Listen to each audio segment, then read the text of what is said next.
Majhna prenova za najbolj bahavega Renaultovega terenca. Ta avto pusti vtis nečesa boljšega, nečesa premijskega.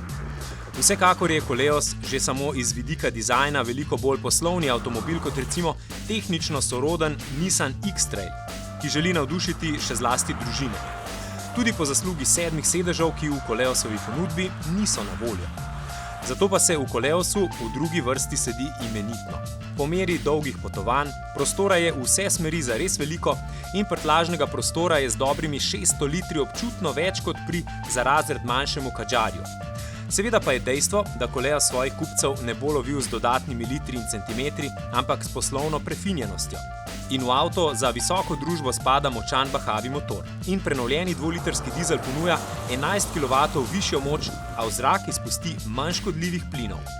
In to se v vožnji čuti, oziroma bolje rečeno. Prirastka moči se ne čuti, čuti pa se okoljsko prilagajanje. Novega Koleosa so namreč inženirji nastavili tako, da je nekoliko manj bliskovito odzivan, recimo takrat, ko je treba na hitro reagirati na cesti.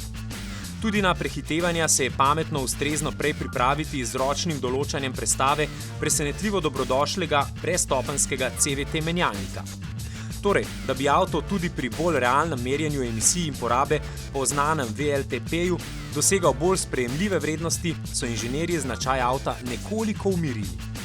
Naredili so torej tisto, kar po navodilih novih emisijskih norm počnejo inženirji pri prav vseh znamkah. A kakorkoli, če je Koleos največji, je Captur najmanjši Renaultov SUV. Pravkar je zapeljal na slovenske ceste, spoznajte ga. Spoznajte tudi slovenski avto leta 2020. In ja, 4-kolesno krmiljenje je vsekakor ena glavnih Renaultovih tehničnih prednosti.